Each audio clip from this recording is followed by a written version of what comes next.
الحمد لله نحمده ونستعينه ونؤمن به ونتوكل عليه ونعوذ بالله من شرور أنفسنا ومن سيئات أعمالنا من يهد الله فلا مضل له ومن يضلله فلا هادي له وأشهد أن لا إله إلا الله وحده لا شريك له وأشهد أن محمدا عبده ورسوله أرسله بالهدى ودين الحق ليظهره على الدين كله ولو كره المشركون اللهم صل على محمد وعلى آل محمد كما صليت على إبراهيم وعلى آل إبراهيم وبارك على محمد وعلى آل محمد كما باركت على إبراهيم وعلى آل إبراهيم في العالمين إنك حميد مجيد أما بعد فإن خير الحديث كتاب الله وخير الهدي هدي محمد صلى الله عليه وسلم وشر الأمور محدثاتها وكل محدثة بدعة وكل بدعة ضلالة وكل ضلالة في النار يا أيها الذين آمنوا اتقوا الله حق تقاته ولا تموتن إلا وأنتم مسلمون أعوذ بالله من الشيطان الرجيم بسم الله الرحمن الرحيم طاسيم تلك آيات الكتاب المبين نتلو عليك من نبأ موسى وفرعون بالحق لقوم يؤمنون إن فرعون علا في الأرض وجعل أهلها شيعا يستضعف طائفة منهم يذبح أبناءهم ويستحيي نساءهم إنه كان من المفسدين صدق الله العلي العظيم. ബഹുമാന്യരായ വിശ്വാസികളെ, വിശ്വാസിനികളെ, ജീവിതത്തിലുടനീളം അള്ളാഹുവിൻ്റെ വിധിവിലക്കുകൾ പാലിച്ച് മുഅ്മിനീങ്ങളായി തീരാൻ, മുത്തഖീങ്ങളായി തീരാൻ എന്നെയും നിങ്ങളെയും ഉപദേശിക്കുകയാണ്, വസിയ്യത്ത് ചെയ്യുകയാണ്. അല്ലാഹു സുബ്ഹാനഹു തആല അവൻ്റെ ഇഷ്ടപ്പെട്ട അടിയാറുകളുടെ കൂട്ടത്തിൽ, മുത്തഖീങ്ങളുടെ കൂട്ടത്തിൽ നമ്മെ ഏവരെയും ഉൾപ്പെടുത്തി അനുഗ്രഹിക്കുമാറാകട്ടെ.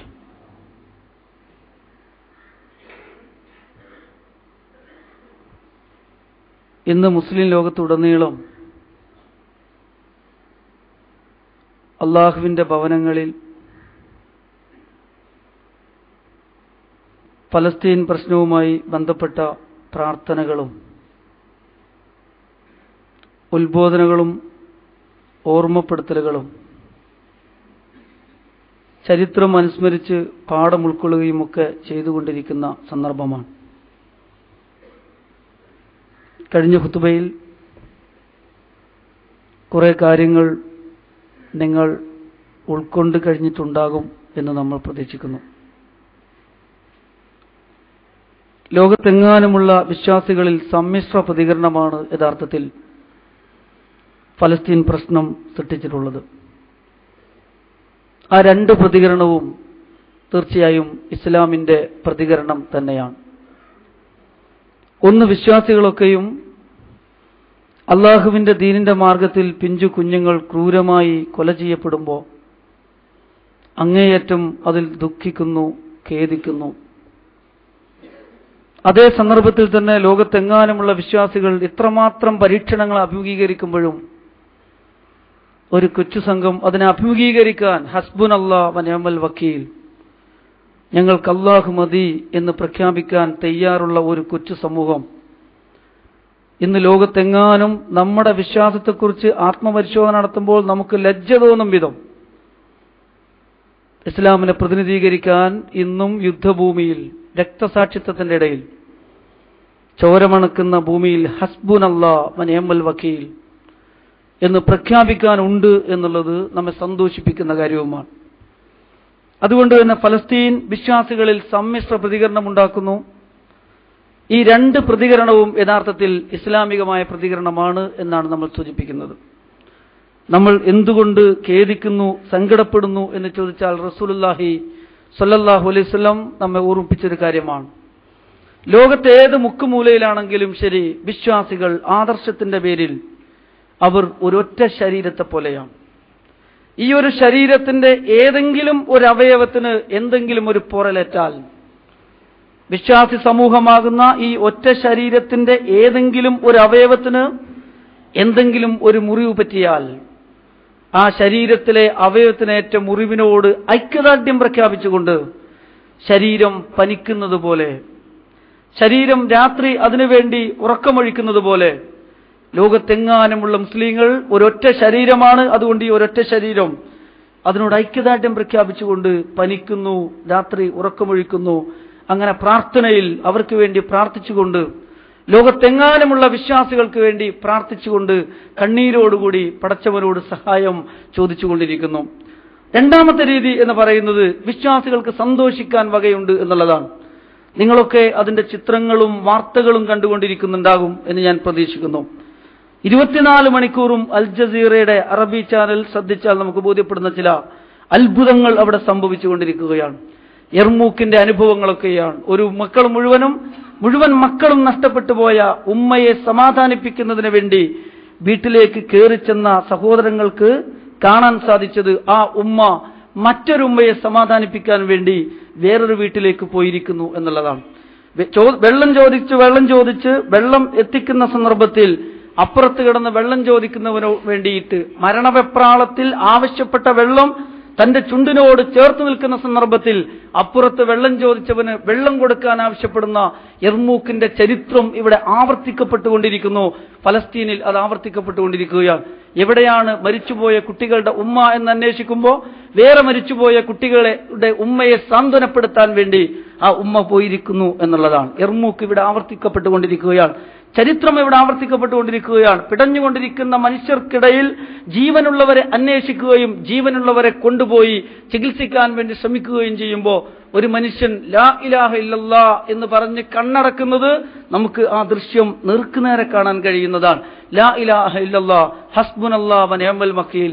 പിഞ്ചു കുഞ്ഞുങ്ങളെ 3 മക്കളെ മാറോട് ചേർത്ത് നിന്ന് കരയുമ്പോഴും ഹസ്ബുനല്ലാഹ് വ നിഅമൽ വക്കീൽ, അള്ളാഹുവാണ് കാര്യങ്ങൾ ഏൽപ്പിക്കാൻ ഏറ്റവും ഞങ്ങൾക്കുള്ളത് എന്ന് പ്രഖ്യാപിക്കുവാൻ കഴിവും പ്രാപ്തിയുമുള്ളൊരു സമൂഹം ഇന്നും ഇസ്ലാമിന് വേണ്ടി എഴുന്നേറ്റ് നിൽക്കുന്നു എന്നുള്ളത് നമ്മളെ സന്തോഷിപ്പിക്കുന്ന കാര്യമാണ്. കാരണം റസൂലുള്ളാഹി സ്വല്ലല്ലാഹു അലൈഹി വസല്ലം പറഞ്ഞു, ലാ തസാലു ത്വായിഫത്തും മിൻ ഉമ്മത്തി ലാഹിരീന അലൽ ഹഖ്. സത്യത്തിന് വേണ്ടി നിലകൊള്ളുന്ന ഒരു കൊച്ചു സംഘം എന്നും ഉണ്ടായിക്കൊണ്ടിരിക്കും എന്റെ ജനതയിൽ എന്ന് പ്രഖ്യാപിച്ച പ്രവാചകൻ സല്ലല്ലാഹു അലൈഹി വസല്ലം തുടർന്ന് പറഞ്ഞു, അവർ നിരന്തരമായി പീഡനങ്ങൾ ഏറ്റുകൊണ്ടിരിക്കുമ്പോഴും അവർ ചതിക്കപ്പെടുമ്പോഴും അവർ വഞ്ചിക്കപ്പെടുമ്പോഴും അവരുടെ നിലപാടുകളിൽ മാറ്റങ്ങളില്ലാതെ വിശ്വാസത്തിന്റെ അടിത്തറകളിൽ അടിയുറച്ചു നിൽക്കുവാൻ തീർച്ചയായിട്ടും ഇവർക്ക് കഴിയുക തന്നെ ചെയ്യും. അങ്ങനെയുള്ളൊരു വിഭാഗം ഉണ്ടായിക്കൊണ്ടിരിക്കും എന്ന് പ്രവാചകൻ സല്ലല്ലാഹു അലൈഹി വസല്ലം പറഞ്ഞ ആ ത്വായിഫത്തിനെയാണ്, ഈ ഉമ്മത്തിലെ ആ സത്യത്തെ പ്രതിനിധീകരിക്കുന്ന സംഘത്തെയാണ് യഥാർത്ഥത്തിൽ ചോരമണക്കുന്ന ഫലസ്തീനിൽ നമുക്ക് കാണാൻ സാധിക്കുന്നത്. അതുകൊണ്ടാണ് നമ്മൾ സൂചിപ്പിക്കുന്നത്, സമ്മിശ്രമാണ് വിശ്വാസികളുടെ പ്രതികരണം. ഒരു ശരീരം വേദനിക്കുമ്പോൾ നമ്മൾ വേദനിക്കുന്നു, അതേ സന്ദർഭത്തിൽ അള്ളാഹുവിന്റെ ദീനിന് വേണ്ടി പ്രതികൂലമായ സാഹചര്യങ്ങളിൽ എഴുന്നേറ്റ് നിൽക്കാൻ ഒരു സംഘമുണ്ട് എന്നുള്ളത് നമ്മളെ സന്തോഷിപ്പിക്കുന്നു എന്നുള്ളതാണ്. ഇനിയും നമ്മൾ മനസ്സിലാക്കേണ്ടത്, ആ സമൂഹത്തിന് സംരക്ഷണം നൽകിക്കൊണ്ടിരിക്കുന്ന ഹമാസിനെ ഇസ്ലാമിന്റെ ശത്രുക്കൾ ഭീകരവാദികളും തീവ്രവാദികളും ഒക്കെയായി മുദ്രകുത്തുമ്പോഴും ഒരു കുട്ടി പോലും മരിച്ചു വീഴുന്ന ഒരു കുട്ടി പോലും മരിച്ചു വീഴുന്ന അവരുടെ ഏറ്റവും ഉടപ്പറപ്പുകൾ പോലും ആരും തന്നെ ഹമാസിനെ കുറ്റപ്പെടുത്തുന്നില്ല. പകരം അവർ പറയുന്നത് ഞങ്ങൾക്ക് സംരക്ഷണം നൽകിക്കൊണ്ടിരിക്കുന്നത് ഹമാസാണ് എന്നാണ്. കാരണം അവരുടെ ഇടയിലാണ് ഹമാസിന്റെ നേതാക്കന്മാർ ജീവിച്ചുകൊണ്ടിരിക്കുന്നത്. ലോകത്തെങ്ങാനുമുള്ള മുസ്ലിം നേതാക്കന്മാർക്ക് അവർ പാഠമാകേണ്ടതായിട്ടുണ്ട്. ആ ഫലസ്തീനിൽ മരിച്ചുകൊണ്ടിരിക്കുന്ന സാധാരണക്കാർ എവിടെയാണോ ബസ് കാത്തു നിൽക്കുന്നത് അവിടെയാണ് ഫലസ്തീനിലെ ഇസ്ലാമിന്റെ നേതാക്കന്മാർ ബസ് കാത്തു നിൽക്കുന്നത്. അവർ താമസിക്കുന്ന വീടുകളെക്കാളും ചെറ്റക്കുടിലുകളിലാണ് ഫലസ്തീനിന്റെ ഹമാസിന്റെ നേതാക്കന്മാർ താമസിച്ചുകൊണ്ടിരിക്കുന്നത്. അതുകൊണ്ടാണ് പാവങ്ങളെ കൊന്നൊടുക്കുമ്പോൾ അതിന്റെ ഇടയിൽ തന്നെ ഹമാസിന്റെ നേതാക്കന്മാരും മരിച്ചു വീണുകൊണ്ടിരിക്കുന്നത്. അവരിൽ നിന്ന് ഒളിച്ചോട്ടം നടത്തുകയല്ല, അവരോടൊപ്പം ജീവിച്ചുകൊണ്ടിരിക്കുകയാണ്. അങ്ങനെ അവരോടൊപ്പം ജീവിക്കുകയും അവർക്കിടയിൽ ജീവിക്കുകയും അവർക്ക് സംരക്ഷണം നൽകുകയും ചെയ്യുന്ന ഒരു വിഭാഗമായതുകൊണ്ട് അവർക്കെതിരെ നടന്നുകൊണ്ടിരിക്കുന്ന ആരോപണങ്ങളൊക്കെ അപ്രസക്തമാക്കിക്കൊണ്ട് ലോകത്ത് ഭരണാധികാരികൾ എന്ത് വൃത്തികേടുകൾക്ക് കൂട്ടുനിന്നാലും ലോകത്തുള്ള മുഴുവൻ മനുഷ്യരും ഇന്ന് ഫലസ്തീനിലെ ധീര മുജാഹിദുകൾക്ക് വേണ്ടി ഐക്യദാർഢ്യം പ്രഖ്യാപിച്ചുകൊണ്ടിരിക്കുന്നു. ജാതിയും മതവുമില്ലാതെ എല്ലാവരും അവർക്കെതിരെ, ഇസ്രായേലിനെതിരെയും അമേരിക്കക്കെതിരെയും എഴുന്നേറ്റ് നിൽക്കുകയാണ്. നമ്മൾ യഥാർത്ഥത്തിൽ ഇതുപോലെയുള്ള സംഭവങ്ങൾ ഉണ്ടാകുമ്പോൾ ചില കാര്യങ്ങൾ ഖുർആനിലൂടെ നമ്മൾ പഠിക്കേണ്ടതായിട്ടുണ്ട് എന്നുള്ളതാണ്. കാരണം എന്താണ് യഥാർത്ഥത്തിൽ ഇതിന്റെ എതിർ തത്വശാസ്ത്രം എന്നുള്ളതാണ്. ഇസ്ലാമിക സമൂഹത്തെ ലോകത്ത് നശിപ്പിച്ചുകൊണ്ടിരിക്കുന്നതിന്റെ തത്വശാസ്ത്രം, നശിപ്പിക്കുന്നതിന് പ്രേരിപ്പിക്കുന്നതിന്റെ തത്വശാസ്ത്രം എന്ത് എന്ന് നമ്മൾ പരിശോധിക്കേണ്ടതാണ്. അങ്ങനെ പരിശോധിക്കുമ്പോൾ ഇസ്രായേൽ പ്രതിനിധീകരിക്കുന്ന തത്വശാസ്ത്രം, അമേരിക്ക പ്രതിനിധീകരിക്കുന്ന തത്വശാസ്ത്രം, നമ്മുടെ ഇന്ത്യയിലൊക്കെ ഉള്ള ഫാഷിസ്റ്റ് വർഗീയവാദികൾ പ്രതിനിധീകരിക്കുന്ന തത്വശാസ്ത്രം എന്ന് പറയുന്നത് വംശീയതയുടെ തത്വശാസ്ത്രമാണ് എന്ന് നമുക്ക് കാണാൻ സാധിക്കും. വംശീയത തത്വശാസ്ത്രം യഥാർത്ഥത്തിൽ ചെകുത്താന്റെ തത്വശാസ്ത്രമായിരുന്നു എന്ന് ഖുർആൻ നമ്മളെ പഠിപ്പിക്കുന്ന കാര്യമാണ്. ആദമിന്റെ മുമ്പിൽ സാഷ്ടാംഗം ചെയ്യുന്നതിന് വേണ്ടി, സുജൂദ് ചെയ്യുന്നതിന് വേണ്ടി അല്ലാഹു സുബ്ഹാനഹു വ തആല ആവശ്യപ്പെട്ടപ്പോ അതിൽ മാറി നിന്ന ഇബ്ലീസിനെ കുറിച്ച്, പിന്നീട് ചെകുത്താനായവനെ കുറിച്ച് നമുക്കറിയാവുന്ന കാര്യമാണ്. കാലമാ മനാക അല്ലാ തസ്ജുദു ഇത് അമർത്തുക, എന്താണ് നിന്നെ പ്രേരിപ്പിച്ചത്? നിന്നോട് സുജൂദ് ചെയ്യാൻ വേണ്ടി ആവശ്യപ്പെട്ടപ്പോ, നിന്നോട് കൽപ്പിച്ചപ്പോ അതിൽ നിന്ന് നിന്നെ തടഞ്ഞു നിർത്തുന്നത് ഏതൊരു ഘടകമാണ് എന്ന് ചോദിക്കുമ്പോ ഇവിടെ ഇബ്ലീസ് പറയുന്ന മറുപടി, ചെകുത്താൻ പറയുന്ന മറുപടി, കാല അന ഖൈറും മിൻഹു ഖലഖ്തനി മിൻ നാർ വ ഖലഖ്തഹു മിൻ തീൻ, ഞാൻ അവന്റെ മുമ്പിൽ സുജൂദ് ചെയ്യുകയോ? ഞാൻ ആരാണ്? ഞാൻ അവനേക്കാളും ഉത്കൃഷ്ടനാണ്, ഞാൻ അവനേക്കാളും ഉയർന്നു നിൽക്കുന്നവനാണ്. ഖലഖ്തനി മിൻ നാർ, എന്നെ സൃഷ്ടിച്ചിരിക്കുന്നത് അഗ്നിയിൽ നിന്നാണ്.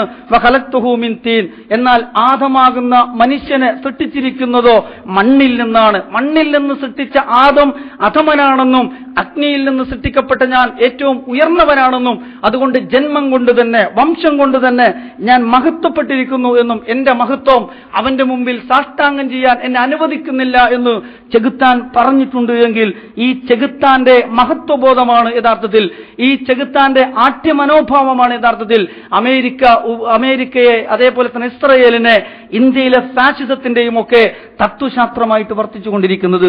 അതിനെക്കുറിച്ചാണ് അമേരിക്ക പറഞ്ഞത് വൈറ്റ് മെൻസ് ബർഡൻ എന്ന്, അഥവാ വെള്ളക്കാരനാണ് ലോകത്ത് മുഴുവനും സംസ്കരിക്കേണ്ടത്.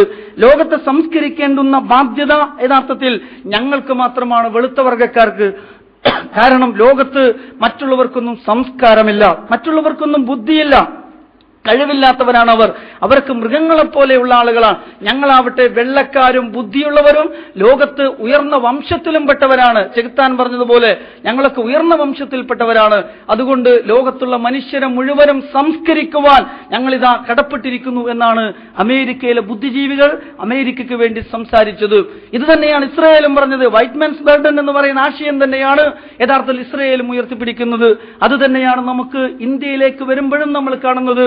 ഇന്ത്യയിലെ വർഗീയ ഫാസിസ്റ്റുകൾ അവരല്ലാത്തവരൊക്കെ മ്ലേച്ഛന്മാരായിട്ട് പ്രഖ്യാപിക്കുകയും ഇന്ത്യ രാജ്യത്ത് ജീവിച്ചുകൊണ്ടിരിക്കുന്ന മുസ്ലിങ്ങളും ഇന്ത്യ രാജ്യത്ത് ജീവിച്ചുകൊണ്ടിരിക്കുന്ന ക്രിസ്ത്യാനികളും ഇന്ത്യ രാജ്യത്ത് ജീവിച്ചുകൊണ്ടിരിക്കുന്ന കമ്മ്യൂണിസ്റ്റുകളും ഈ രാജ്യത്ത് അവരുടെ തലമുറകളായിട്ട് പെറ്റുവീഴുന്നവരൊക്കെയും തന്നെ രാജ്യത്തിന്റെ ശത്രുക്കളാണെന്നും അവർ ഇവിടെ നിലനിൽക്കാൻ അർഹതയില്ലാത്തവരാണെന്നും അവരെ നശിപ്പിച്ചു കളയേണ്ടതുണ്ട് എന്നും വളരെ കൃത്യമായി അംഗപരിവാറിന്റെ അടിസ്ഥാന തത്വങ്ങളിൽ എഴുതിവെച്ച കാര്യമാണ് എന്നുള്ളതാണ്. എഴുതിവെച്ച കാര്യമാണ് അവരുടെ അടിസ്ഥാന സാഹിത്യങ്ങളിൽ നമുക്ക് കാണാൻ പറ്റുന്ന കാര്യമാണ്.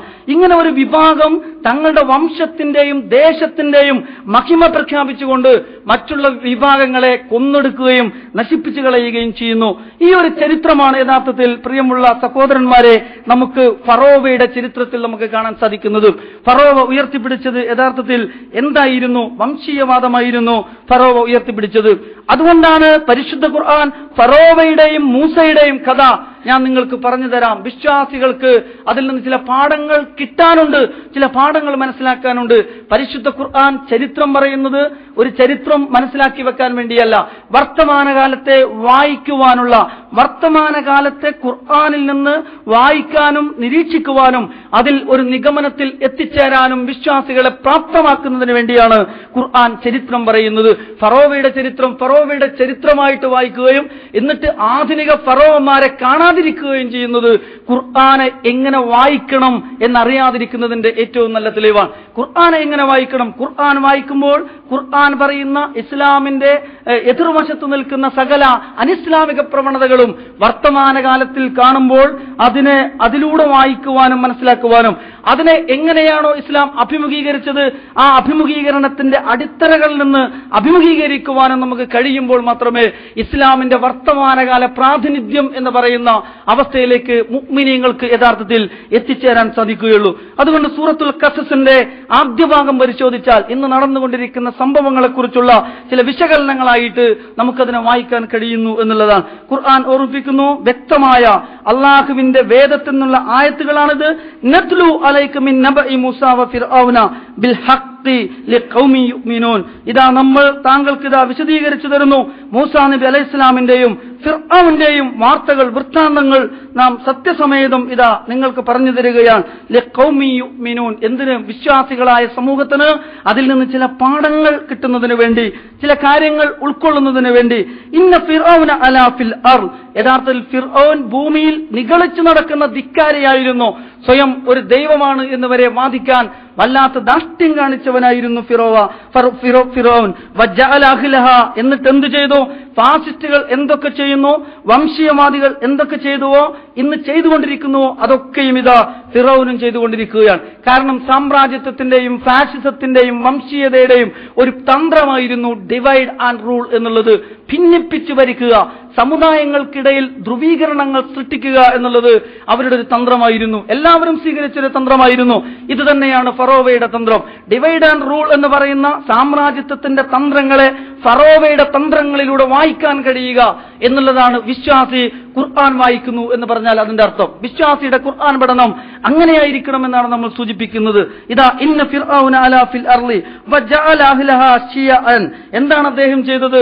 വജഅല അഹ്ലഹ, ആ പ്രദേശത്തുള്ള മനുഷ്യരെ അവരെന്ത് ചെയ്തു? ശിയഅൻ, അവർ ധ്രുവീകരിപ്പിച്ചു, അവരെ വർഗങ്ങളാക്കി മാറ്റി, അവരെ പ്രത്യേകമായ തട്ടുകളാക്കി മാറ്റി. എന്നിട്ടോ യസ്തദഇഫു തായിഫത്തും മിൻഹും, അവരിൽ ഒരു വിഭാഗത്തെ ദുർബലരാക്കി പ്രഖ്യാപിച്ചു. അവർ അധമന്മാരാണ്, അവർ യോഗ്യതയില്ലാത്തവരാണ്. അങ്ങനെ അധമന്മാരായ ആ വിഭാഗത്തെ, താഴ്ന്ന ജാതിക്കാരായി ഒരു വിഭാഗത്തെ പ്രഖ്യാപിക്കുകയുണ്ടായി. ഫറോവയുടെ വംശമായ കിബ്തികളെ ഉയർന്ന വർഗമായിട്ട് പ്രഖ്യാപിച്ചുകൊണ്ടും ഇസ്രായേൽ സമൂഹം, അന്നത്തെ മുസ്ലിം സമുദായമായിരുന്ന ഇസ്രായേൽ ജനതയെ താഴ്ന്ന വർഗമായി, ഒന്നിനും കൊള്ളരുതാത്ത വർഗമായിട്ട് പ്രഖ്യാപിക്കുകയും ചെയ്തു. അധികാര കേന്ദ്രങ്ങളിലേക്ക് അവർക്ക് പ്രവേശനം നിഷേധിച്ചു. എന്നിട്ട് അവർക്ക് ഉയർന്ന തൊഴിലുകൾ നിഷേധിച്ചു. ചരിത്രം പരിശോധിച്ചാൽ നമുക്കത് കാണാം. ഖുർആനിലുമുണ്ട്, ബൈബിളിലും അത് വിശദമായിട്ട് പറയുന്നുണ്ട്. ചരിത്രം കൃത്യമായിട്ട് നമുക്ക് പറഞ്ഞു തരുന്ന ഒരു കാര്യം, അവരെ താഴ്ന്ന ജോലികൾ ഏൽപ്പിച്ചു. അധ്വാനം ആവശ്യമുള്ള പണികൾ, വയലുകളിൽ പണിയെടുക്കേണ്ടത് ഇസ്രായേൽ ജനതയായിരിക്കണം. അതേപോലെ തന്നെ കല്ല് വെട്ടുന്നതും വീട് നിർമ്മിക്കുന്നതുമൊക്കെ അധ്വാനം ആവശ്യമുള്ള പണികൾ എന്തൊക്കെയുണ്ടോ അതൊക്കെയും അവർ നിർവഹിക്കണം. അധികാരത്തിന്റെ അടുത്തേക്ക് അവർ വരാൻ പാടില്ല. ഉയർന്ന ഉദ്യോഗങ്ങളിൽ അവർ പ്രവേശിക്കാൻ പാടില്ല. ഓഫീസ് ജോലികളിലേക്ക് അവർ കടന്നു വരാൻ പാടില്ല. കാരണം ഇസ്രായേൽ ജനത അധമന്മാരായിരിക്കണം. അവരെ നമ്മൾ മാറ്റി നിർത്തണം. അവർ ഒരു പക്ഷേ നാളെ നമ്മുടെ ആധിപത്യങ്ങളൊക്കെ അട്ടിമറിച്ചുകൊണ്ട് ഒരു പുതിയ ലോകം ഇവിടെ കെട്ടിപ്പടുക്കാൻ സാധ്യതയുണ്ട്. അതുകൊണ്ട് അവരെ അതിനനുവദിച്ചുകൂടാ എന്ന് തന്നെയായിരുന്നു യഥാർത്ഥത്തിൽ ഫറോവയുടെ തീരുമാനം. ഫറോവയുടെ വംശീയതയും ഫറോവയുടെ വിഭജന തത്വശാസ്ത്രവും ഇതാണെങ്കിൽ, ആ വംശീയതയും ആ വിഭജന തത്വശാസ്ത്രവുമാണ് ഇന്ന് ലോകത്ത് അമേരിക്ക നടപ്പിലാക്കുന്നത്, ഇസ്രായേൽ നടപ്പിലാക്കുന്നത്, ഇന്ത്യ രാജ്യത്ത് വർഗീയ ഫാഷിസ്റ്റുകളും ഇന്ന് നടപ്പിലാക്കിക്കൊണ്ടിരിക്കുന്നത്. ഇനിയും അപ്പുറത്ത് പറയുന്നത് യുസബ്ബിഹു അബ്നാഅഹും വയസ്തഹീ നിസാഅഹും, എന്താണ് ഫറോവ ചെയ്തത്? അവരുടെ ആൺകുട്ടികളെ മുഴുവനും കൊന്നൊടുക്കുക. നമുക്ക് ആ ചരിത്രം അറിയുന്നതാണ്, ചരിത്രത്തിന്റെ വിശദാംശങ്ങളിലേക്ക് പോകുന്നില്ല. ഇസ്രായേലിൽ പിറന്നു വീഴുന്ന ആൺകുട്ടികൾ, ആ ആൺകുട്ടികളെ തന്നെ കൊന്നൊടുക്കുക. കാരണം നാളെ നമ്മളുടെ തെറ്റായ ഭരണ സമ്പ്രദായങ്ങളെ ചോദ്യം ചെയ്യാൻ ഇസ്രായേലിന്റെ മടിത്തട്ടിൽ നിന്ന് ആൺസന്തതികൾ ഉണ്ടാകാൻ പോകുന്നു. അതുകൊണ്ട് അവരെ ഉണ്ടാവാൻ അനുവദിച്ചുകൂടാ. ജനിക്കുന്നതിന് മുമ്പ് തന്നെ കൊന്നുകളയുക. ജനിക്കുമ്പോൾ തന്നെ കൊന്നുകളയുക. നിങ്ങൾ ആലോചിച്ച് നോക്ക്, ജന്നത്തിൽ തന്നെ ഏതൊരു കുട്ടിയാണ് എത്ര തന്നെ ഭീകരവാദികളുടെ മക്കളായിട്ട് പിറന്നാലും എങ്ങനെയാണ് പിറന്നു വീഴുന്ന കുട്ടി ഒരു ഭീകരവാദിയാവുക? പക്ഷെ ആ പിറന്നു വീഴുന്ന കുട്ടി തന്നെ ഇനി ഉണ്ടാവാൻ വംശീയമായ ഉന്മൂലനം, ഒരു വംശത്തെ തന്നെ ഇല്ലാതാക്കുക. അഥവാ ഇസ്രായേൽ സമൂഹത്തിന് അടുത്തൊരു തലമുറ ഉണ്ടാവാൻ പാടില്ല. അവരുടെ സ്ത്രീകൾ മുഴുവനും എന്തായിരിക്കണം? ഈ കോപ്റ്റിക് വംശത്തിലെ ഭാര്യമാരായിരിക്കണം. അവരിൽ ഇനി ഉണ്ടാകുന്ന കുഞ്ഞുങ്ങൾ അത് കിപ്തികളുടെ കുഞ്ഞുങ്ങളായിരിക്കണം.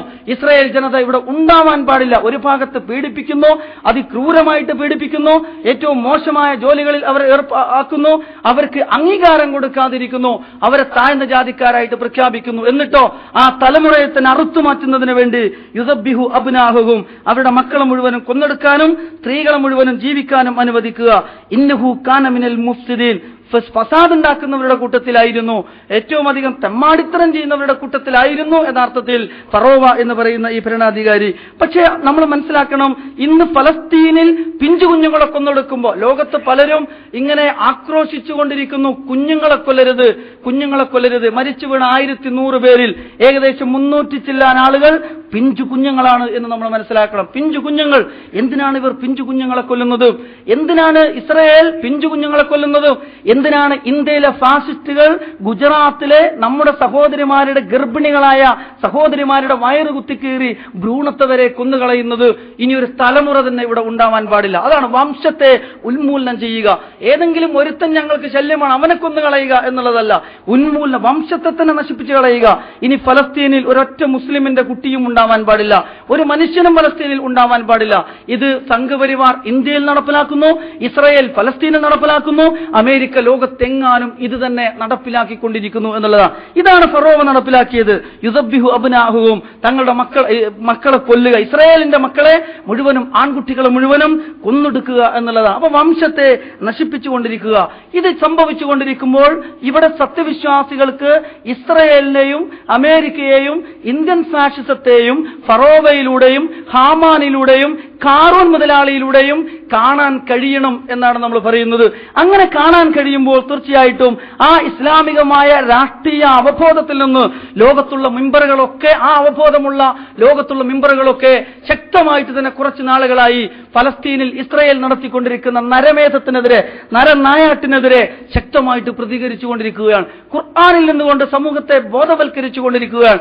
ഖുർആനിൽ നിന്നുകൊണ്ട് സമൂഹത്തെ എങ്ങനെയാണ് ലോകത്തെ വായിക്കേണ്ടത് എന്ന് പഠിപ്പിച്ചുകൊണ്ടിരിക്കുകയാണ്. അതേ സന്ദർഭത്തിൽ നമ്മുടെ കുറെ ഭരണാധികാരികളും അതേപോലെ തന്നെ അതുപോലെയുള്ള നമ്മുടെ നാട്ടിലൊക്കെയുള്ള ചില സംഘങ്ങളും ഈ സന്ദർഭത്തിൽ പോലും ഇതിന്റെ ഒരുതരം അപകർഷതയോടുകൂടി ഞങ്ങൾ ടെററിസ്റ്റ് അല്ല എന്ന് പറയാനും, ഞങ്ങളുടെ കൂട്ടത്തിൽ ടെററിസം ഏതെങ്കിലും വിഭാഗത്തിലോ ഏതെങ്കിലും ഗ്രന്ഥത്തിലോ ഏതെങ്കിലും പണ്ഡിതന്മാരിലോ ആരോപണം ഉന്നയിച്ചുകൊണ്ട് ഇസ്ലാമിന്റെ ശത്രുക്കളുടെ ആധുനിക ഫറോവമാർക്ക് വേണ്ടി ഒറ്റുകാരായിട്ട് മാറുന്ന കാഴ്ചയും നമ്മൾ കണ്ടുകൊണ്ടിരിക്കുകയാണ്. ഇതൊക്കെ വായിക്കാനും മനസ്സിലാക്കാനും നമുക്ക് കഴിയണമെങ്കിൽ ഖുർആനിലൂടെ കാര്യങ്ങളെ സമീപിക്കണം. ഇതൊക്കെ പറയുമ്പോഴും നമ്മൾ മനസ്സിലാക്കേണ്ടത് ഈ ചോരമണക്കുന്ന ഭൂമിയിലും പ്രതീക്ഷയെക്കുറിച്ചാണ് പരിശുദ്ധ ഖുർആൻ നമ്മളെ ഓർമ്മപ്പെടുത്തുന്നത് എന്നുള്ളതാണ്. പ്രതീക്ഷയെക്കുറിച്ച്. എന്തുകൊണ്ടെന്ന് വെച്ചാൽ നമ്മൾ മനസ്സിലാക്കേണ്ടത് ഈ ആസൂത്രണങ്ങളും തന്ത്രങ്ങളും ഒക്കെ ഫറോവയിൽ നടത്തിയിട്ടുണ്ട്. പക്ഷെ ഫറോവയുടെ ആസൂത്രണങ്ങളും തന്ത്രങ്ങളും പരാജയപ്പെടുകയായിരുന്നു. കുഞ്ഞുങ്ങളെ വംശത്തോടുകൂടി നശിപ്പിക്കുക എന്നുള്ളത് എല്ലാ ഭരണാധികാരികളും പ്രഖ്യാപിച്ചതാണ്. ബ്രിട്ടീഷ് പ്രധാനമന്ത്രി ഒരിക്കൽ പ്രഖ്യാപിച്ചത് പലസ്തീനിലെ ഉമ്മമാർ ഗർഭം ധരിക്കുന്നത് ഭീകരവാദികളെയാണ് എന്നായിരുന്നു. യഹൂദികളെ കുടിയിരുത്തിയ സന്ദർഭത്തിൽ 50 വർഷം കൊണ്ടൊരു രാഷ്ട്രം ഞങ്ങൾ കെട്ടിപ്പടുക്കുമെന്ന് 1897 പ്രഖ്യാപിച്ച മറ്റൊരു വലിയ മനുഷ്യൻ പറഞ്ഞത് ഫലസ്തീനിൽ എന്റെ ഉറക്കം കെടുത്തുന്ന ഒരുപാട് കുഞ്ഞുങ്ങളുണ്ട്, അവരെ കൊന്നെടുക്കണമെന്നാണ്. ഫലസ്തീനിൽ എന്റെ ഉറക്കം കെടുത്തുന്ന കുഞ്ഞുങ്ങളെ കൊന്നെടുക്കണം എന്നായിരുന്നു. ഇത് തന്നെയാണ് ഗുജറാത്തിൽ നമ്മുടെ സഹോദരിമാരുടെ ഗർഭം കുത്തിക്കീറിയിട്ട് കുഞ്ഞുങ്ങളെ കൊന്നെടുക്കി. ഇതൊക്കെ ഒരു തത്വശാസ്ത്രമാണ്, ഇതൊക്കെ ഒരു സിദ്ധാന്തമാണ്, ഇതൊക്കെ ഒരു വീക്ഷണമാണ്, ഒരു കാഴ്ചപ്പാടാണ്. ഇത് ഇന്ന് ഫലസ്തീനിൽ അതാ നിർബാധം സംഭവിച്ചുകൊണ്ടിരിക്കുകയാണ്, നടന്നുകൊണ്ടിരിക്കുകയാണ്. എന്നാൽ നമ്മൾ മനസ്സിലാക്കേണ്ടത് ഫറോവ പരാജയപ്പെട്ടിട്ടുണ്ടെങ്കിൽ, നമ്രൂദ് പരാജയപ്പെട്ടിട്ടുണ്ട് എങ്കിൽ ഇവരൊക്കെയും പരാജയപ്പെടുന്ന ഒരു കാലം മുന്നിലുണ്ട് എന്നുള്ളതാണ്. പ്രത്യേകിച്ച് നമുക്ക് പ്രതീക്ഷ ഉള്ളത് പലസ്തീനിൽ നിരന്തരമായി അവർ കൊല ചെയ്യപ്പെടുമ്പോഴും ഒരു കുട്ടി പോലും മുർത്തദായി പോകുന്നില്ല, ഒരു കുട്ടി പോലും അവിടുത്തെ പോരാട്ടത്തെ വിമർശിക്കുന്നില്ല, ഒരു കുട്ടി പോലും ഞങ്ങൾ അബദ്ധത്തിൽ വീണുപോയിരിക്കുന്നു എന്ന് പറയുന്നില്ല. എല്ലാവരും പറയുന്നത്, പലരും ചോദിച്ചു അവരോട്, നിങ്ങൾക്ക് നാട് വിട്ടുപോയിക്കൂടെ, എന്നാൽ നിങ്ങൾക്ക് സ്വാതന്ത്ര്യം കിട്ടും. അവർ പറഞ്ഞു, ഞങ്ങൾ എന്തിന് ഈ നാട് അന്യായത്തിന് അവർക്ക് വിട്ടുകൊടുക്കണം, ഞങ്ങൾ ഞങ്ങളുടെ ഭൂമിയിൽ അള്ളാഹുവിന്റെ മാർഗത്തിൽ മരിച്ചു വീഴാൻ വേണ്ടി തയ്യാറായിരിക്കുന്നു എന്ന് പറയുക മാത്രമല്ല, അവിടെ അതാ എന്തൊക്കെ ഇവർ ചെയ്യുന്നോ അതിനെയൊക്കെ തങ്ങളുടെ ചെറിയ കഴിവുകൾ ഉപയോഗിച്ചുകൊണ്ട് അവർ പ്രതിരോധിച്ചുകൊണ്ടിരിക്കുകയാണ്. ഫലസ്തീന്റെ സൈറ്റ് നിങ്ങൾ പരിശോധിച്ചാൽ നിങ്ങൾക്ക് കാണാൻ, ഓരോ അരമണിക്കൂർ കഴിയുമ്പോഴും ഇസ്രായേൽ അതിനെ തകർത്ത് കളയുകയാണ്. അടുത്ത അരമണിക്കൂറിനുള്ളിൽ അടുത്തൊരു സൈറ്റ് അവർ ഓപ്പൺ ചെയ്യുകയാണ്. ഭൂമിയുടെ താഴെ നിന്നിട്ടാണ് ഈ ചോരമണക്കുന്ന ഭൂമിയിൽ അരമണിക്കൂർ കൊണ്ട് പുതിയ ഓരോ സൈറ്റുകൾ അവർ ഓപ്പൺ ചെയ്യുന്നത്. 24 മണിക്കൂറും ലൈവായിട്ട് അവർക്ക് വാർത്ത കൊടുക്കാൻ കഴിയുന്നു, അവരുടെ ചാനലുകൾക്ക് വാർത്ത കൊടുക്കാൻ കഴിയുന്നു. അതേപോലെ തന്നെ അമേരിക്ക പറഞ്ഞുകൊണ്ടിരിക്കുന്ന ഇവർ കൊണ്ടുപോയി തള്ളുന്നു എന്ന് പറഞ്ഞ സാധനമുണ്ടല്ലോ, അത് യഥാർത്ഥത്തിൽ ഇവർ തന്നെ പക്ഷിക്കാട്ടവും മറ്റുമൊക്കെ ഉപയോഗിച്ചുകൊണ്ട് ഇവർ തന്നെ ഉണ്ടാക്കുന്ന റോക്കറ്റുകളാണ്. അതിന് നിക്ഷേപിക്കാൻ ഒരു സ്ഥലം പോലും ആവശ്യമില്ല, അത് അവർ തോളിൽ കൊണ്ട് നടക്കുകയാണ്. ആ റോക്കറ്റ് യഥാർത്ഥത്തിൽ കൊണ്ടുപോയി അസ്വസ്ഥപ്പെടുത്താനല്ലാതെ മനുഷ്യരെ കൊല്ലാൻ പോലും അതിന് ശക്തിയില്ല. പക്ഷെ ആ റോക്കറ്റ് അവരുടെ ബുദ്ധിയിലൂടെ അവർ നിർമ്മിച്ചെടുക്കുന്നതാണ്. അത് ഇവർക്ക് നശിപ്പിക്കാൻ കഴിയില്ല, കാരണം അത് എത്ര ഇട്ടാലും അത് ഉണ്ടാക്കാൻ അവർക്ക് കഴിയും, എത്രയും ഉണ്ടാക്കാൻ കഴിയും എന്നുള്ളത്. ഞാൻ സൂചിപ്പിക്കുന്നത്, ഈ ചോരമണക്കുന്ന മണ്ണിൽ പോലും ആ ഓരോ അരമണിക്കൂറിലും നഷ്ടപ്പെട്ടു പോകുന്ന സൈറ്റുകളെ വീണ്ടും പുനഃസൃഷ്ടിച്ചുകൊണ്ട് അവർക്ക് സാധ്യമാകുന്ന പ്രതികരണങ്ങൾ സൃഷ്ടിക്കാൻ കഴിയുന്നു എന്നുള്ളതാണ്. അപ്പോൾ ഇങ്ങനെയുള്ള ഒരു വിഭാഗം തീർച്ചയായിട്ടും നമുക്ക് പ്രതീക്ഷയാണ്. കാരണം അള്ളാഹു പറയുന്നത്, അള്ളാഹുവിന്റെ ദീനിന്റെ മാർഗത്തിൽ ഇതുപോലെയുള്ള സന്ദർഭങ്ങളിൽ പ്രതീക്ഷാപൂർവ്വം കാത്തു നിൽക്കാൻ ഒരു സംഘം ഉണ്ടോ എങ്കിൽ തീർച്ചയായിട്ടും അള്ളാഹുവിന്റെ സഹായം ഉണ്ട് എന്നുള്ളതാണ്. അത് തന്നെയാണ് ഫറോവയുടെ ചരിത്രം. എന്താണ് ആ സന്ദർഭത്തിൽ തന്നെ അള്ളാഹു ഓർമ്മിപ്പിച്ചത്? വനുരീദു അൻ നമുന്ന അലല്ലദീന സ്തുദീഫു. ഈ ഫറോവയുടെ ചരിത്രത്തെക്കുറിച്ച് പറഞ്ഞ തൊട്ടുടനെയാണ് അള്ളാഹു പറയുന്നത്, വനുരീദു അൻ നമുന്ന അലല്ലദീന സ്തുദീഫു ഫിൽ അർളി വനജ്അലകും അഇമ്മതൻ വനജ്അലഹുമുൽ വാരിസീൻ. നമ്മളിതാ ആഗ്രഹിക്കുന്നു, ഉദ്ദേശിക്കുന്നു, ഈ ദുർബലരായ ജനങ്ങളുണ്ടല്ലോ അവരെ നമ്മൾ ഭൂമിയിൽ ആധിപത്യത്തിലേക്ക് കൊണ്ടുവരാൻ, അവരെ ഇമാമ്യങ്ങളാക്കാൻ, നേതാക്കന്മാരാക്കാൻ, അവരെ പിന്മുറക്കാരാക്കി മാറ്റാൻ, അവർക്ക് അധികാരം നൽകാൻ നമ്മൾ ആഗ്രഹിക്കുന്നു. വനുമക്കിന ലഹും ഫിൽ അർളി വനുരിയ ഫിർഔന വഹാമാന വജനൂദഹുമാ മിൻഹും മാ കാനൂ യഹ്ദറൂൻ. ഇതാ സംഭവിക്കാൻ പോകുകയാണ്. അല്ലാഹു സുബ്ഹാനഹു വ തആല അതിന്റെ ഒരു വാഗ്ദാനമാണ് ആ ഫറോവയെ സംബന്ധിച്ചിടത്തോളം, അഥവാ മൂസാ നബി അലൈഹി ഇസ്ലാമിനെയും അനുയായികളെയും സംബന്ധിച്ചിടത്തോളം. നാം അവർക്ക് ഭൂമിയിൽ അധികാരം കൊടുക്കാൻ പോവുകയാണ്, ആധിപത്യം കൊടുക്കാൻ പോവുകയാണ്. വനുരിയ ഫിർഔന വഹാമാന വജനൂദഹുമാ മിൻഹും. അങ്ങനെ ഹാമാനും ഫിർഔനും അവരുടെ സൈന്യവും ഉണ്ടല്ലോ, അവരിതാ കാണാൻ പോവുകയാണ്. മാ കാനൂ യഹ്ദറൂൻ. എന്താണോ അവർ ഭയപ്പെട്ടത്, ഇസ്രായേൽ സന്തതികളെ കൊന്നൊടുക്കാൻ കാരണം അവർ എന്തിനെയാണോ ഭയപ്പെട്ടത്, ഇസ്രായേൽ ജനതയിൽ നിന്ന് എന്തിനെയാണോ അവർ ഭയപ്പെട്ടത്, ഇതാ അത് തന്നെ അവർ അഭിമുഖീകരിക്കാൻ പോവുകയാണ് എന്ന് അല്ലാഹു സുബ്ഹാനഹു വ തആല ഈ സന്ദർഭത്തിൽ പ്രഖ്യാപിക്കുകയുണ്ട്. അപ്പോൾ നമ്മൾ മനസ്സിലാക്കണം, അല്ലാഹു അത് പറയുമ്പോഴും ഒരു കാരണവുമില്ലാതെ ഇസ്രായേൽ സമൂഹത്തെ അല്ലാഹു സഹായിക്കുന്നില്ല. അല്ലാഹു സഹായിക്കുന്നത് ഇസ്രായേൽ സമൂഹത്തെ പീഡിപ്പിച്ചുകൊണ്ടിരിക്കുമ്പോൾ അതൊക്കെ അനുഭവിക്കാൻ അവർ തയ്യാറായപ്പോൾ മാത്രമാണ് അല്ലാഹു അവരെ സഹായിച്ചിട്ടുള്ളത് എന്ന കാര്യവും നമ്മൾ മനസ്സിലാക്കണം. അത് എപ്പോഴും ഒരു നിബന്ധനയാണ് എന്ന് ഇസ്ലാമിക ചരിത്രം പരിശോധിച്ചാൽ നമുക്ക് കാണാവുന്നതാണ്. അവർ എന്തിനെയാണോ ഭയന്നത്, ആ ഭയന്ന് ഇതാ സംഭവിക്കാൻ പോകുന്നു എന്നാണ് പറഞ്ഞത്. അങ്ങനെ സംഭവിക്കുമല്ലോ, നമുക്കറിയാമല്ലോ. ഖാലിദ് ഇബ്നു വലീദ് എന്തായിരുന്നു നമുക്കറിയാമല്ലോ. ഉഹുദിലൊക്കെ ആരുടെ ഭാഗത്തായിരുന്നു?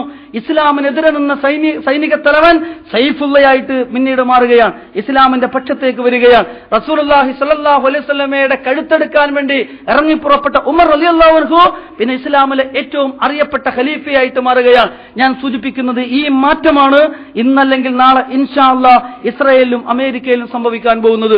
ഒരു ഭാഗത്തവർ ഇവിടെ കൊന്നൊടുക്കുമ്പോൾ അമേരിക്കയിലും ഇസ്രായേലും ഇസ്ലാമിന്റെ പ്രതിനിധികൾ അവരുടെ അകത്തു നിന്ന് തന്നെ അള്ളാഹു സൃഷ്ടിക്കാൻ പോവുകയാണ്, സംഭവിക്കാൻ പോവുകയാണ്, സംഭവിച്ചു തുടങ്ങിയിട്ടുണ്ട്. ഇതൊക്കെ ഈ നരനായിട്ടൊക്കെ നടത്തിക്കൊണ്ടിരിക്കുമ്പോഴും ലോകത്തെങ്ങാനുമുള്ള സത്യവിശ്വാസികളൊക്കെ ഭീകരവാദികളാണെന്ന് പ്രഖ്യാപിച്ചു കൊണ്ടിരിക്കുമ്പോഴും ഇതാ ഇസ്ലാമിലേക്ക് ആളുകൾ ഇവിടങ്ങളിൽ കൂട്ടമായിട്ട് കടന്നു വന്നുകൊണ്ടിരിക്കുകയാണ്. ഏറ്റവും അധികം ഇസ്ലാമിലേക്ക് വരുന്നത് പാശ്ചാത്യ നാടുകളിൽ നിന്നാണ്.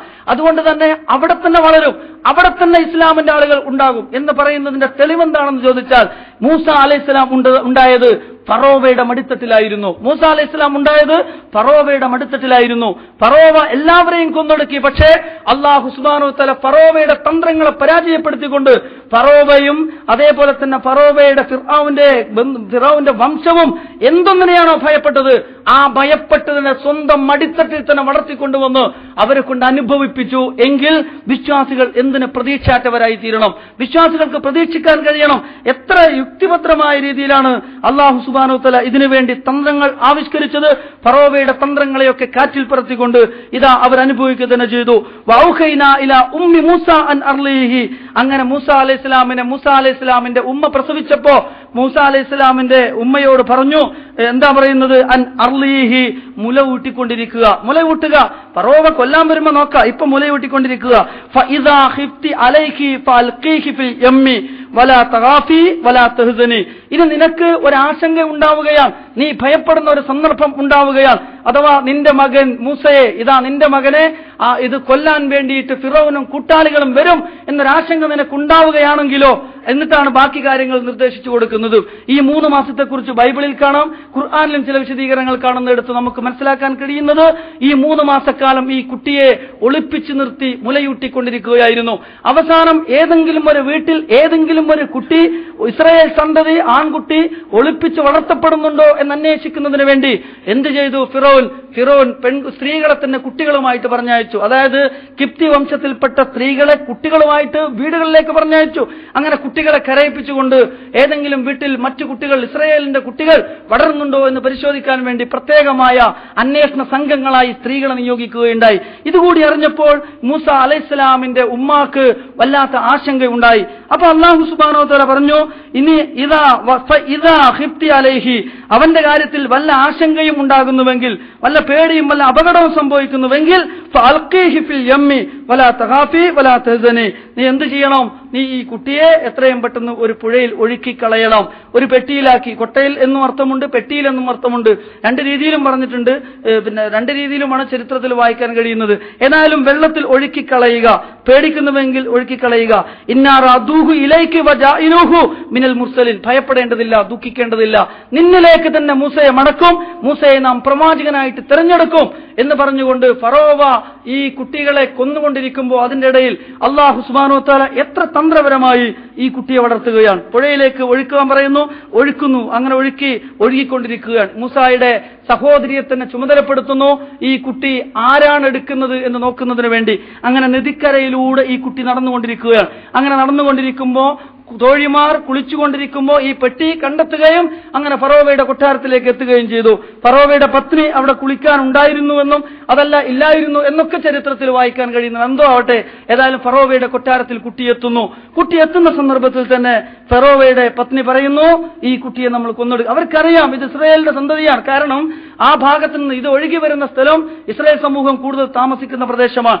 അതേപോലെ തന്നെ ആൺകുട്ടിയെ കൊന്നെടുക്കുമെന്ന് ഭയമുള്ളവരാണ് ഇതുപോലെയുള്ള ഒരു പണി ചെയ്യാൻ സാധ്യതയുള്ളത് എന്നും അവർക്കറിയാം. അവർ കൊന്നുകളയേണ്ടതാണ്, പക്ഷേ കൊല്ലാൻ അനുവദിക്കുന്നില്ല. ആ സന്ദർഭത്തിൽ പറയുന്നത് കൊല്ലരുത്, കാരണം അത് നമ്മുടെ കൺകുളിർക്കും, നിങ്ങളുടെയും നിന്റെയും എന്റെയും കൺകുളിർക്കും എന്ന് പറഞ്ഞുകൊണ്ട് പത്നി അതിൽ നിന്ന് തടയുന്നത് നമുക്ക് കാണാൻ സാധിക്കുകയാണ്. ഫൽതഖതഹു ആലു ഫിർഔന ലിയകൂന ലഹും അദുവ്വൻ വഹസന. അങ്ങനെ എന്താ സംഭവിക്കുന്നത്? ഫിറോൻ എന്ത് ചെയ്യാണ്? ഈ കുട്ടിയെ എടുക്കുകയാണ്. യകൂന ലഹും അദുവ്വൻ വഹസന, നാളെ അവർക്കൊരു ശത്രുവും നാളെ അവർക്ക് ദുഃഖവുമായിട്ടാണ് ഈ കുട്ടിയെ അവർ എടുക്കുന്നത് എന്ന് പറഞ്ഞാൽ സംഭവിക്കാൻ പോകുന്നത് എന്ത് എന്ന് ഇവിടെ സൂചിപ്പിക്കുകയാണ്. ഇന്ന ഫിർഔന വഹാമാന വജുനൂദഹുമ, അങ്ങനെ ഫിർഔനും ഹാമാനും അവരുടെ സൈന്യവും കാനു ഖാത്തീൻ, അവർ വലിയ പാപികളായിരുന്നു. വകാലത്ത് ഇംറഅത്തു ഫിർഔന ഖുറത ഐനി വലക്, ഇതാ ഇംറഅത്തു ഫിറോൻ പറയുകയാണ്, ഫറോവയുടെ പത്നി പറയുകയാണ്, ഈ കുഞ്ഞുണ്ടല്ലോ ഖുറത്തു ഐനില്ലി വലക്, ഇത് എനിക്കും നിനക്കും കൺകുളിർക്കുന്ന ഒരു കുഞ്ഞാണിത്. അതുകൊണ്ട് ലാ തഖ്തുലൂഹു അസാ അൻ യൻഫാന, ഒരിക്കലും കൊന്നുകളയരുത്, നമുക്ക് ഉപകാരപ്രദമായിരിക്കും ഭാവിയിൽ ഈ കുട്ടി, അതിനെ കൊന്നുകളയരുത്. ഔ നത്തഖിദഹു വലദൻ വഹും ലാ യശ്ഉറൂൻ, നമുക്കവനെ നമ്മുടെ തന്നെ ഒരു പോറ്റു മകനായിട്ട് നമുക്കവനെ സ്വീകരിക്കാം എന്ന് അല്ലാഹു പറയുകയാണ്. വഹും ലാ യശ്ഉറൂൻ, അവർക്കൊന്നും മനസ്സിലാകുന്നില്ല എന്താ സംഭവിച്ചുകൊണ്ടിരിക്കുന്നത്. വഹും ലാ യശ്ഉറൂൻ, അവർക്ക് ഇപ്പോൾ ഒന്നും തിരിയുന്നില്ല എന്താണ് ഭാവിയിൽ സംഭവിക്കാൻ പോകുന്നത്. അവരേറ്റെടുത്ത കുട്ടി ഏതാണ്, ഈ കുട്ടി എന്തൊരു വിപ്ലവമാണ് ഇവിടെ സൃഷ്ടിക്കാൻ പോകുന്നത് എന്നും ഒന്നും അവർക്കറിയാൻ പോകുന്നില്ല. അങ്ങനെ ഇതാ അവർക്കറിയാത്ത കാര്യങ്ങളിലൂടെ അവർക്കെതിരെയുള്ള, അവരെ ദുഃഖിപ്പിക്കുന്ന, അവരുടെ എല്ലാ തെറ്റിന്റെ സിംഹാസനങ്ങളെയും തകർത്തെറിയുന്ന മനുഷ്യരെ വിമോചിപ്പിക്കാൻ വേണ്ടി, ഇസ്രായേൽ സമൂഹത്തിന്റെ വിമോചനത്തിനും അള്ളാഹുവിന്റെ സന്ദേശത്തിന്റെ പ്രബോധനത്തിനും വേണ്ടി എഴുന്നേറ്റ് നിൽക്കുന്ന മൂസ അലൈഹിസ്സലാം അവിടെ ഇവരുടെ തന്നെ മടിത്തട്ടുകളിലൂടെ, കൊട്ടാരങ്ങളിലൂടെ വളർത്തപ്പെടുന്നത് നമുക്ക് കാണാൻ സാധിക്കുകയാണ്. ചരിത്രം വിശദമായിട്ട് പറയേണ്ടതില്ല. നമ്മൾ സൂചിപ്പിക്കുന്നത് അല്ലാഹു സുബ്ഹാനഹു വ തആല ഇസ്ലാമിക സമൂഹത്തെ വംശഹത്യ നടത്തി നശിപ്പിക്കാൻ വേണ്ടി തീരുമാനിച്ച ആ ഫറോവയുടെ കൈകളിലൂടെ തന്നെ ഇസ്ലാമിന്റെ ഉയർത്തെഴുന്നേൽപ്പിന് വേണ്ടി മൂസ അലൈഹിസ്സലാമിനെ പ്രവാചകനായിട്ട് വളർത്തിക്കൊണ്ടുവന്നു എന്ന് പറയുമ്പോൾ ഇതാ ലോകത്ത് സംഭവിക്കാൻ പോവുകയാണ്. ഇസ്ലാമിനെ നശിപ്പിച്ചുകൊണ്ടിരിക്കുന്ന അമേരിക്കയിലും ഇസ്ലാമിനെ നശിപ്പിക്കാൻ വേണ്ടി ഒരുങ്ങിപ്പുറപ്പെട്ട ഇസ്രായേലും സകല ഫാസിസ്റ്റുകളും വർഗീയവാദികളും വംശീയവാദികളുമായ ഇസ്ലാമിന്റെ ഏതൊക്കെ ശത്രുക്കളുണ്ടോ അവരുടെയൊക്കെ മടിത്തട്ടിൽ ഇതാ അവർക്കെതിരെ എഴുന്നേറ്റ് നിൽക്കാൻ ഒരുപാട് സത്യവിശ്വാസികൾ ഉണ്ടാവാൻ പോവുകയാണ്. അവിടെ തന്നെ അവർക്ക് ശത്രുക്കൾ ഉണ്ടാവാൻ പോവുകയാണ്. അവരുടെ എല്ലാ സ്വപ്നങ്ങളും എന്തൊന്നിനെയാണോ അവർ ഭയപ്പെടുന്നത്, ഫലസ്തീനിലെ ഒരു കുഞ്ഞിനെ അവർ കൊന്നെടുക്കുമ്പോൾ അവർ എന്തിനെ ഭയന്നിട്ടാണോ അത് ചെയ്തത്, ലോകത്തെങ്ങാനുമുള്ള ഇസ്ലാമിക സമൂഹത്തെ ടെററിസം ആരോപിച്ചുകൊണ്ട്, ആക്ഷേപിച്ചുകൊണ്ട് നശിപ്പിച്ചുകൊണ്ടിരിക്കുമ്പോൾ എന്താണ് സാമ്രാജ്യത്വ ശക്തികൾ ആഗ്രഹിച്ചുകൊണ്ടിരിക്കുന്നത്, എന്താണോ അവരെ അത് ചെയ്യാൻ പ്രേരിപ്പിച്ചുകൊണ്ടിരിക്കുന്നത്, ഭയപ്പെടുത്തിക്കൊണ്ടിരിക്കുന്നത്, ഇൻഷാ അല്ലാഹ് അതും വരുന്ന ആളുകളിൽ സംഭവിക്കുക തന്നെ ചെയ്യും എന്നതിലേക്കാണ് ഫറോവയുടെയും ഹാമാന്റെയും കാറൂന്റെയും മൂസ അലൈഹി ഇസ്ലാമിന്റെയും ചരിത്രം നമുക്ക് പറഞ്ഞു തരുന്നത്. അതുകൊണ്ട് സഹോദരന്മാരെ, നിരാശപ്പെടാനല്ല അല്ലാഹു സുബ്ഹാനഹു വ തആല നമ്മോട് പറഞ്ഞിരിക്കുന്നത്, പ്രതീക്ഷാപൂർവ്വം മുന്നോട്ട് പോകാനാണ്. അങ്ങനെ പ്രതീക്ഷാപൂർവ്വം മുന്നോട്ട് പോകുന്ന നിർണായക ഘട്ടത്തിൽ പോലും ഹസ്ബുനല്ലാഹ് വ നിഅമൽ വകീൽ എന്ന് പ്രഖ്യാപിക്കാൻ കഴിയുന്ന റസൂലുള്ളാഹി സ്വല്ലല്ലാഹു അലൈഹി വസല്ലം പറഞ്ഞ ആ ത്വായിഫത്ത് ഇതാ ഫലസ്തീനിൽ നമ്മൾ കണ്ടുകൊണ്ടിരിക്കുകയാണ്. നമ്മൾ ആത്മപരിശോധന നടത്തുക. അവരുടെ വിശ്വാസം എവിടെ, നമ്മുടെ വിശ്വാസം എവിടെ എന്ന് ആത്മപരിശോധന നടത്തുക. അതുപോലെയുള്ള നിർണായക ഘട്ടങ്ങളിൽ മുർത്തദ്ദായി പോകുമോ ഞാൻ? അതല്ല, അതുപോലെയുള്ള നിർണായക ഘട്ടങ്ങളിൽ അല്ലാഹു അക്ബർ, ഹസ്ബുനല്ലാഹ് വ നിഅമൽ വകീൽ, ലാ ഇലാഹ ഇല്ലല്ലാഹ് എന്ന് പ്രഖ്യാപിച്ചുകൊണ്ട് കണ്ണടക്കാൻ എനിക്ക് കഴിയുമോ എന്ന ആത്മപരിശോധന കൂടി നടത്തേണ്ടതും ആ ഒരു നിലവാരത്തിലേക്ക് നമ്മുടെ വിശ്വാസത്തെ ഉയർത്തിക്കൊണ്ടുവരേണ്ടതുമായ സന്ദർഭം കൂടിയാണ് ഇത്. അല്ലാഹു സുബ്ഹാനഹു വ തആല ഏത് പ്രതികൂല സാഹചര്യങ്ങളിലും വിശ്വാസത്തിന്റെ അടിത്തറയിൽ പ്രതീക്ഷാപൂർവ്വം സമീപിക്കുവാനുള്ള വിശ്വാസപരമായ കരുത്ത് നൽകി നമ്മെ അനുഗ്രഹിക്കുമാറാവട്ടെ.